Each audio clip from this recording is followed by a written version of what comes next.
Assalamualaikum warahmatullahi wabarakatuh. Apa kabar Anda semua? Semoga selalu dalam keadaan sehat walafiat. Kita ketemu hari ini di hari Rabu, Rabunya Rabu Pon lagi ya, tanggal 1 Februari 2023. Sejak tadi malam itu di media berhembus kencang rencana reshuffle kabinet. Siapa lagi yang jadi sasaran spekulasi akan direshuffle kalau bukan menteri-menteri dari Partai Nasdem. Spekulasi itu tidak juga reda, kendati Presiden Jokowi sudah bertemu dengan Ketua Umum Partai Nasdem Surya Paloh pada hari Kamis lalu dan menunjukkan gestur tidak ada lagi masalah di antara keduanya. Seusai pertemuan, Presiden Jokowi mengantarkan Surya Paloh sampai ke halaman istana, sementara Surya Paloh setelah pertemuan itu mengumpulkan para petinggi Partai Nasdem dan memberi pengarahan Nasdem akan tetap mengawal pemerintahan Jokowi Ma'ruf Amin sampai akhir periode, yakni pada tahun 2024. Arahan dari Surya Paloh itu bisa diartikan bahwa Partai Nasdem akan tetap ada dalam kabinet. Dugaan Partai Nasdem tetap dalam kabinet itu juga diperkuat oleh pernyataan Ketua DPP Partai Nasdem sekaligus ini orang dekat Surya Paloh, Sugeng Suparwoto, bahwa keduanya itu bersahabat sangat dekat. Benar terjadi dinamika politik yang membuat komunikasi keduanya kurang berjalan baik dalam 3 bulan terakhir. Meskipun begitu, keduanya ada kesepakatan bersama dan ingin membangun kembali kebersamaan. Clear berarti ya. Ini namun ada soal lain yang sesungguhnya yang disampaikan oleh Pak Jokowi dalam versinya Sugeng ya. Pak Jokowi pada pertemuan itu juga mengkomplain karena Pak Surya Paloh itu mendeklarasikan Anies Baswedan tanpa berkomunikasi terlebih dahulu. Dari penjelasan itu kita tahu berarti Nasdem itu tetap akan ada dalam kabinet. Apakah tidak ada menterinya akan direshuffle atau ada yang direshuffle atau direshuffle itu soal yang berbeda. Saat ini di kabinet itu Nasdem memiliki 3 orang menteri, yakni Sekjen Partai Nasdem Johnny G. Plate yang menjadi Menkominfo, Menteri Pertanian Syahrul Yassin Limpo, dan Menteri Lingkungan Hidup dan Kehutanan Siti Nurbaya Bakar. Media sejak kemarin berspekulasi 2 nama terakhir, yakni nama Menteri Pertanian Syahrul Yassin Limpo dan Menteri Lingkungan Hidup dan Kehutanan Siti Nurbaya Bakar yang bakal direshuffle. Dan nama 2 orang ini juga memang yang direkomendasikan oleh PDIP untuk direshuffle. Keduanya tidak hadir di istana ya. Padahal kemarin itu berlangsung rapat kabinet terbatas yang berkaitan dengan bidang tugas mereka. Ini kalau kemarin itu kan berarti tanggal 31 Januari, Selasa 31 Januari atau sehari jelang Rabu Pon. Hari ini, hari keramat yang biasa digunakan oleh Pak Jokowi untuk melakukan reshuffle kabinet. Ini jadi karena itulah sejak kemarin berhembus kencang bahwa Siti Nurbaya Bakar dan Mentan Syahrul Yassin Limpo yang akan di-reshuffle. Siti Nurbaya Bakar tidak hadir dalam rapat terbatas soal pembentukan holding PLN yang ini seharusnya dihadiri oleh dia karena ini berkaitan juga dengan soal lingkungan hidup. Dan Siti Nurbaya itu hanya diwakili oleh Wakil Menteri Alu Dohong. Ketika ditanya wartawan soal ketidakhadiran Siti Nurbaya, Alu Dohong tak mau berkomentar. Saya no comment, kalau urusan itu no comment. Kenapa ya? Jawabnya seperti itu. Kan dia bisa menjelaskan bahwa ya saya diberi tugas oleh Ibu Menteri karena Ibu Menteri sedang melakukan bla bla bla, kira-kira begitu. Kenapa mesti kok sangat tiba-tiba menyatakan no comment gitu ya? Sikap Alu Dohong ini membuat wartawan tuh makin curiga. Rapat yang lain adalah berkaitan dengan ketersediaan beras nasional itu dihadiri oleh 3 pejabat, yaitu Menteri Perdagangan Zulkifli Hasan, Direktur Utama Bulog Budi Waseso, dan Kepala Badan Pangan Arief Prasetyo. Dan Menteri Pertanian Syahrul Yassin Limpo itu juga tidak hadir. Kenapa dia tidak hadir? Nah, ini ada penjelasan dari Budi Waseso. Ya, yang diundang kan cuma kami bertiga urusan beras ya. Kan ini kan soal penyaluran, soal operasi pasar. Jadi menurut menurut Budi Waseso ya karena soal penyaluran beras ya nggak ada kaitannya dengan Menteri Pertanian, kata dia. Kalau Menteri Perdagangan dan Kepala Bulog itu diundang itu karena urusannya tadi soal penyaluran dan operasi pasar, sementara Kepala Badan Pangan tadi diundang sebagai konsultannya lah untuk soal urusan operasi pasar dan penyaluran beras ini. Soal stok beras ini dalam beberapa bulan terakhir kan memang mengundang perdebatan yang sangat keras karena Menteri Perdagangan dan Kepala Bulog itu menyatakan cadangan beras nasional itu menipis. Sementara Menteri Pertanian Syahrul Yassin Limpo menyatakan bahwa ini stok beras ini melimpah karena panen padi dari petani juga melimpah. Ribut-ribut ini bahkan sampai mengundang Presiden Jokowi turun tangan, dan pada waktu itu mereka dikumpulkan di istana dan Menteri Pertanian diberi waktu 1 pekan untuk mengecek dan membereskannya. Dan kemudian dari hasil pengecekan, dari turun ke lapangan bahkan sampai di provinsi itu, Yassin Limpo tetap pede bahwa memang stok berasnya itu mencukupi, jadi tidak perlu khawatir akan ada kekurangan stok beras. Tapi kita tahu kan kemudian pemerintah memutuskan untuk tetap mengimpor beras. Ketika ditanya soal ketidakhadiran kedua orang menteri itu, Jokowi menjawab sekenanya. Mungkin mereka sedang berada di luar kota. Ini menurut saya nggak seperti ini dong harusnya. Ya kan namanya menteri. Kalau dipanggil oleh presiden, apalagi itu biasanya menjelang reshuffle seperti ini, para menteri itu pasti diberitahu oleh presiden, jangan pergi kemana-mana ya, gitu ya. Termasuk mereka yang akan jadi menteri juga begitu, ditelepon dan diberitahu bahwa mereka diminta untuk tidak pergi ke luar kota gitu.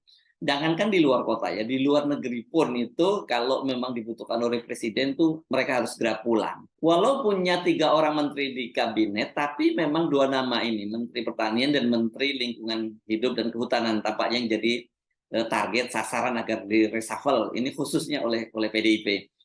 Anggota DPR Komisi 4 dari fraksi PDIP, Rizky Aprilia, yang berpartner dengan Menteri Pertanian itu mengaku punya catatan atau rapor buruk Menteri Pertanian, dan bahkan Rizky ini pernah berdebat panas, bahkan ya sampai adu mulut lah dengan Menteri Pertanian pada waktu itu ya. Ketua DPP PDIP Jarod Saiful Hidayat juga meminta agar Presiden Jokowi mengevaluasi kedua menteri tersebut. Belum lagi desakan dari Sekjen PDIP Hasto Kristianto yang berulang kali menyatakan perlunya Nasdem itu ditendang dari kabinet.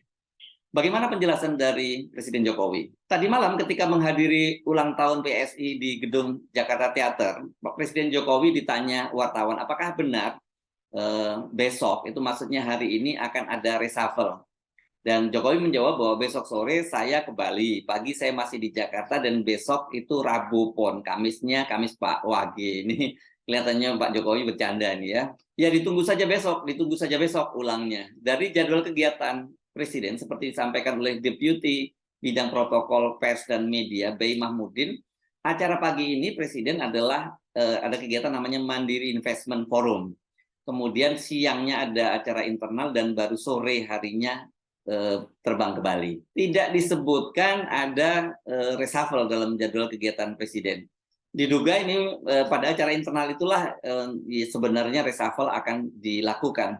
Seperti saya sebut sebelumnya, kendati menyatakan bahwa keduanya sepakat merajut kembali kebersamaan, tapi bukan berarti tidak akan ada reshuffle. Harus dibedakan ya. Kalau ditendang dari kabinet, artinya tiga menterinya disikat habis, tidak disisakan di kabinet, yaitu berarti Partai Nasdem itu keluar dari pemerintahan, keluar dari partai pendukung pemerintahan Jokowi. Berbeda bila hanya 1 atau 2 orang yang dicopot. Bila masih ada yang tersisa di kabinet, berarti Nasdem masih menjadi bagian dari pemerintahan, masih menjadi bagian kabinet dari Jokowi. Namun saya menduga ini portofolionya tidak lagi terlalu penting dan presisius. Kementerian Pertanian, Kementerian Lingkungan Hidup dan Kehutanan ini bagaimanapun juga ini portofolionya penting dan juga basah ini. Kalau pertanian ini kan berkaitan langsung dengan petani ya, ini berkaitan juga dengan konstituen yang diperebutkan oleh partai-partai politik. Sementara kalau lingkungan hidup dan kehutanan, terutama kehutanan, nah ini luar biasa, izin kehutanan ini berkaitan dengan alih misalnya alih fungsinya gitu, untuk pertambangan, untuk kebun karet, kebun sawit, itu semua ada di tangan Kementerian Lingkungan Hidup dan Kehutanan. Kalau katakanlah yang disisakan itu adalah Kementerian Menkominfo, ya ini tidak terlalu penting. Sementara kita tahu ada catatan lain berkaitan dengan Menteri Kominfo ini, kan ada kasus hukum yang menjerat bukan sampai sekarang belum dipastikan menterinya, tetapi ada kasus korupsi BTS yang di Kominfo dan sejumlah pejabat tinggi di Kominfo sekarang sudah sudah diperiksa oleh Kejaksaan Agung. Seperti dugaan saya, langkahnya ini akan kompromi ya. Jokowi tampaknya tidak akan melakukan reshuffle secara besar-besaran dalam artian mensikat habis semua menteri dari Nasdem. Pertama, ini bagaimanapun juga langkah Surya Paloh ini kan kenapa harus tetap dilakukan reshuffle itu kan Surya Paloh mendeklarasikan Anies ini jelas dampaknya sangat serius ya karena ini merusak skenario Presiden Jokowi dan PDIP agar Pilpres 2024 nanti hanya ada 2 pasang calon dan calon itu pun juga berasal dari partai pendukung pemerintahan. Jadi pokoknya 2024 tetap dikuasai oleh mereka begitu ya. Dengan dicalonkannya Anies Baswedan kan ini menjadikan berantakan semua skenario itu. Jadi harus ada punishment. Jokowi ini jelas marah besar atau ya tidak berkenan gitu. Tapi walaupun dalam bahasa Sugeng komplain tapi dalam bahasa yang disampaikan secara ringan.